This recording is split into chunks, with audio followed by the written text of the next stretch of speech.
स्वागत है दोस्तों।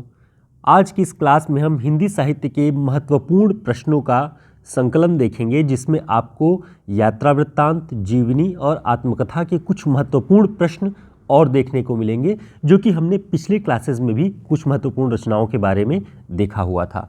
तो 11 दिसंबर का ये प्रैक्टिस सेट, आप इसे बहुत अच्छे से रिवाइज कर लें। सभी प्रतियोगी परीक्षाओं के लिए, TGT, PGT, assistant professor, UGC net, सभी परीक्षाओं के लिए ये बहुत उपयोगी है। आइए देखते हैं पहला प्रश्न। पहला प्रश्न है, दिनकर एक सहज पुरुष। दिनकर एक सहज पुरुष नामक रचना के लेखक कौन है? ऑप्शन: शिवसागर मिश्र, शोभाकांत, विष्णुचंद्र शर्मा, जगदीश चंद्र माथुर। तो इसका सही उत्तर क्या होगा? इसका सही उत्तर है शिवसागर मिश्र। शिवसागर मिश्र जी ने दिनकर एक सहज पुरुष नाम से उनकी जीवनी लिखी हुई है। अब इसके बारे में महत्वपूर्ण पॉइंट ये देखिएगा कि यह जीवनी विधा की रचना है और इसका प्रकाशन 1981 ईस्वी में हुआ है। ये भी आपको ध्यान रखना है। रामचंद्र तिवारी जी की पुस्तक में लिखा गया है कि यह एक आत्मीय शैली में लिखी गई जीवनी है। ठीक, तो दिनकर एक सहज पुरुष शिवसागर मिश्र जी ने लिखा हुआ है। अगला प्रश्न देखते हैं कि समय साम्यवादी नामक कृति में किस साहित्यकार का जीवन समाहित है? ऑप्शन: अज्ञेय, रामविलास शर्मा, नागार्जुन, राहुल सांकृत्यायन। तो बताएं इसका सही उत्तर। इसका सही उत्तर होगा राहुल सांकृत्यायन। समय साम्यवादी में राहुल सांकृत्यायन जी के जीवन चरित्र को दर्शाया गया है और इसका प्रकाशन 1997 ईस्वी में हुआ है, 97 में। इसे ध्यान रखिएगा। विष्णुचंद्र शर्मा जी इसके लेखक हैं, यानी जीवनीकार कौन है? विष्णुचंद्र शर्मा। और किसके जीवन पर है? राहुल सांकृत्यायन के। पुस्तक का नाम समय साम्यवादी। अच्छे से इसे रिवाइज करेंगे तो आसानी से आपको चीज़ें याद रहेंगी। आगे देखते हैं, कलम का मजदूर। कलम का मजदूर नामक एक जो जीवनी है वो मूल रूप से किस भाषा में लिखी गई है? आप सभी जानते हैं इसके लेखक मदन गोपाल जी हैं। प्रेमचंद जी के जीवन पर आधारित ये जीवनी है, लेकिन मूल रूप से किस भाषा में लिखी गई है? ऑप्शन: हिंदी, उर्दू, फ्रेंच, अंग्रेजी। तो बताएं इसका सही उत्तर क्या होगा? इसका सही उत्तर होगा अंग्रेजी। ध्यान रखना है, मदन गोपाल जी ने प्रेमचंद के जीवन के ऊपर जो भी ये पुस्तक लिखी, कलम का मजदूर नाम से, ये मूल रूप से अंग्रेजी में लिखी गई पुस्तक है और मदन गोपाल जी ने ही इसका हिंदी में अनुवाद भी प्रस्तुत किया है। और ध्यान रखिए, इसका प्रकाशन 1964 ईस्वी में हुआ है। दोस्तों, आपको ये ध्यान रखना है कि इसके पहले हमने अपनी एक क्लास में, जो जीवनी वाली क्लास है, उसमें आपको बताया कि नगेंद्र जी की पुस्तक के आधार पे हमने इन कलम का मजदूर, कलम का सिपाही और प्रेमचंद घर में इनकी रचनाओं का प्रकाशन जो बताया था, वो नगेंद्र जी की पुस्तक में वो तथ्यात्मक त्रुटि के रूप में है। इसलिए हमने रामचंद्र तिवारी जी की पुस्तक के आधार पर उन तथ्यों का सही संकलन इस वीडियो में किया है। उसे ध्यान से देख लीजिएगा। और इन सभी प्रश्नों का, इस तरह के सभी प्रश्नों का पूरा संग्रह, वन लाइनर प्रश्नों का पूरा संग्रह आपको हिंदी साहित्य के शॉर्ट नोट्स में मिल जाएगा। आप इसे प्रिंट रूप में हमारे इस व्हाट्सएप नंबर पर संपर्क करके प्राप्त कर सकते हैं। देखते हैं, रामचंद्र तिवारी जी ने हिंदी का गद्य साहित्य नामक पुस्तक में प्रेमचंद की जीवनियों का सही प्रकाशन वर्ष क्या दिया है? प्रेमचंद घर में शिवरानी देवी ने 1944 में लिखा, 1944 में प्रकाशित हुआ। कलम का सिपाही अमृत राय ने 1962 में लिखा और कलम का मजदूर मदन गोपाल ने 1964 ईस्वी में लिखा। तो इसका सही क्रम ये है, रामचंद्र तिवारी जी की पुस्तक जो प्रामाणिक पुस्तक है उसमें ये दिया गया है। नगेंद्र जी की पुस्तक में बहुत ही खराब तरीके से इन सारी रचनाओं का विवरण दिया गया है, तो कृपया उसे ध्यान न दें। इसको अच्छे से आप ध्यान से नोट कर लें। आगे देखते हैं, जिन्होंने जीना जाना नामक एक जीवनी 1971 में प्रकाशित हुई। जगदीश चंद्र माथुर जी इसके लेखक हैं। तो 71 में प्रकाशित हुई जीवनी विधा की रचना है जिन्होंने जीना जाना।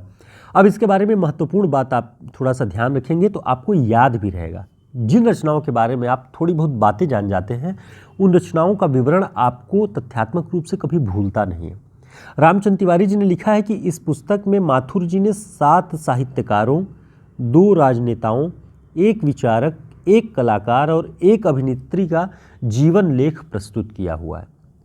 तो देखिए इतनी डाइवर्सिटी है, इतने तरह के कैरेक्टर्स को केंद्र में रख के उन्होंने जो लेख प्रस्तुत किए, जिन्होंने जीना जाना नाम से जीवनी का एक पुस्तक बनाई जगदीश चंद्र माथुर जी ने। ध्यान रखिएगा, असिस्टेंट प्रोफेसर यूजीसी नेट और टीजीटी पीजीटी की परीक्षाओं की दृष्टि से ये सारे प्रश्न नए हैं और इन सारे प्रश्नों को आपको ध्यान रखना पड़ेगा, आगामी परीक्षाओं में बहुत उपयोगी होगा। आइए देखते हैं अगला प्रश्न है, एक बार आयोवा किस विधा की रचना है? ऑप्शन जीवनी, आत्मकथा, यात्रा वृत्तांत, संस्मरण। तो बताएं इसका सही उत्तर। इसका सही उत्तर होगा यात्रा वृत्तांत। एक बार आयोवा यात्रा वृत्तांत है, यात्रा वृत्तांत इसकी विधा है। अब इसके बारे में महत्वपूर्ण बात आपको बताते हैं। यह कवि मंगलेश डबराल की यात्रा वृत्तांत की रचना है। किसकी? मंगलेश डबराल जी ने इसे लिखा हुआ है और ये यात्रा वृत्तांत की रचना है। सन 1991 ईस्वी में अंतर्राष्ट्रीय राइटिंग प्रोग्राम के सिलसिले में अमेरिका के आयोवा विश्वविद्यालय जाने का अवसर उनको मिला और उसी यात्रा को केंद्र में रख के 1996 में इस पुस्तक की रचना उन्होंने की और ये यात्रा वृत्तांत है। दोस्तों, अगर आपको हमारा ये प्रयास, हमारे वीडियोज़ अच्छे लगते हैं तो लाइक ज़रूर करें।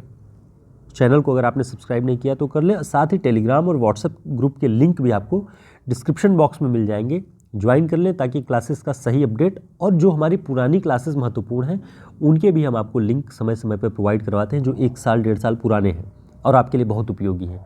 तो हमारे टेलीग्राम और व्हाट्सएप ग्रुप से जुड़े, उपयोगी होगा आपके लिए। अगला प्रश्न है, यातना शिविर यात्रा वृत्त के लेखक कौन है? यातना शिविर नाम की एक यात्रा वृत्त की पुस्तक है। ध्यान रखें इसके लेखक कौन है। ऑप्शन विष्णु प्रभाकर, राजेंद्र अवस्थी, कर्ण सिंह चौहान, हिमांशु जोशी। तो इसका जो सही उत्तर है वह है हिमांशु जोशी। हिमांशु जोशी ने यातना शिविर नाम की एक यात्रा पुस्तक लिखी। अब इसके बारे में महत्वपूर्ण बातें देखिए कि अंडमान निकोबार के सेल्यूलर जेल की कथा, जहां भारतीय स्वतंत्रता संग्राम के क्रांतिवीरों को बंदी बना करके रखा जाता था और कठोर यातनाएं दी जाती थी, ये टाइपिंग मिस्टेक है, कठोर यातनाएं दी जाती थी, वहां जाकर के हिमांशु जोशी ने उस यातना शिविर को देखा और उसे यात्रा वृत्त के रूप में प्रस्तुत किया हुआ है। ठीक, ध्यान रखिएगा इसे। अगला प्रश्न देखते हैं, सृजन के सेतु नामक संस्मरण रचना के लेखक कौन है? सृजन के सेतु संस्मरण विधा की रचना है। ऑप्शन दूधनाथ सिंह, काशीनाथ सिंह, विष्णुचंद्र शर्मा, विष्णु प्रभाकर। तो इसका जो सही उत्तर है वह है विष्णु प्रभाकर। सृजन के सेतु ये संस्मरण विष्णु प्रभाकर ने लिखा है और इसके बारे में महत्वपूर्ण बात भी ध्यान रखिए कि विष्णु प्रभाकर जी ने नई पुरानी पीढ़ी के कुल 15 लेखकों को इस रचना में याद किया है। तो ये बातें उम्मीद है आपको ध्यान में रहेंगी और आने वाली परीक्षाओं में आप बेहतर प्रदर्शन कर पाएंगे इन सभी प्रश्नों के माध्यम से। हम बीच बीच में सैद्धांतिक या जो भी उस तरह की क्लासेस होती हैं विवरणात्मक, उन्हें करते हैं, साथ में प्रैक्टिस सेट भी हम बीच बीच में हल करते हैं। तो ये सारे प्रश्न आप चाहे नोट कर लें, चाहे हमारे इस प्रैक्टिस सेट को लेकर के, शॉर्ट नोट्स को लेकर के अपनी परीक्षाओं के दौरान इन्हें रिवीजन के लिए रख सकते हैं। तो प्रिंट बुक आपको इस नंबर पर संपर्क करके मिल जाएगी। फिर मिलते हैं एक नई क्लास में नए प्रश्नों के साथ, नए टॉपिक के साथ। तब तक के लिए नमस्कार, शुभकामनाएं।